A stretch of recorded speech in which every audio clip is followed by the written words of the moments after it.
Tanzania. Bado tupo katika ofisi Mheshimiwa mbunge wa jimbo la Ukonga, Shingo Bakari Shingo. Ni mzazi wetu kama nilivyosema awali, au mlezi wetu, rafiki yetu. Ndio maana tumefika hapa kuweza kuzungumza mengi sana. Shingo Bakari Shingo. Miongoni mwa vilio vya wana Ukonga ni vivuko vya SGR. Tumeshuhudia mara nyingi SGR kila sehemu ilipopita katika jimbo letu la Ukonga. Hatujaona vivuko hivi. Je, kwako wewe hili unaliona katika mlengo huu?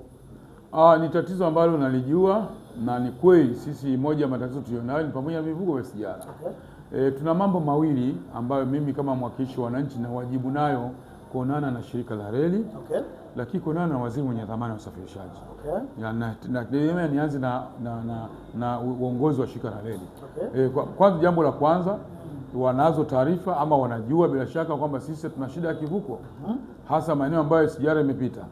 La kwanza, lakini la pili wanakumbuka kwamba wananchi wa kata Gongo la Mboto, hasa mtaa wa Gongo la Mboto, kwamba tumewahi kuwalipa pesa kwa ajili ya kuruhusu kivuko.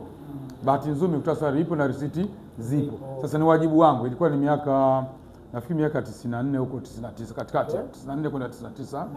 Mimi nilikuwa mmoja wa wakazi wa mtaa Gongo la Mboto, lakini pia nilikuwa mjumbe wa serikali za mtaa miaka hiyo. Kabla kwa mwenyekiti kwa mjumbe wa serikali za mtaa. Nasikitika tu tarehe 29 ofisi ndio ijenga serikali mtaa wa Gongo la Mboto ilichomwa moto, lakini ndio ofisi ya kwanza Tanzania nzima. Ofisi ya kwanza Tanzania nzima mtaa kuwa na ofisi yake. Sasa nafikiria nione namna gani kurudisha ile alama yangu. Okay. Kama nilikwambia mimi napenda maarufu leo mwema, yani mtu akipita akaona vitu vizuri kwangu ndio furaha. Okay. Furaha mimi sio kula mboga 3 au mboga 5. Okay. Kwa hiyo unakuta kwamba nitaanza na shirika la reli lenyewe kwa kuwaomba tukutane, niende na zile dokumenti niweke mezani. Sasa sehemu zote mbili waone wapi watatusaidia. Kwamba kuna upande tulilipa pesa, lakini pia katika kulipa pesa kuruhusu barabara kukatisha kwenye reli, pia ndugu zetu wa TANESCO tulipa pesa pia. Kulikuwa na nguzo yao ya HT wakaiondoa pale. Sasa tunaenda kuwakumbusha reli waone hayo makubaliano ya miaka hiyo na malipo. Okay.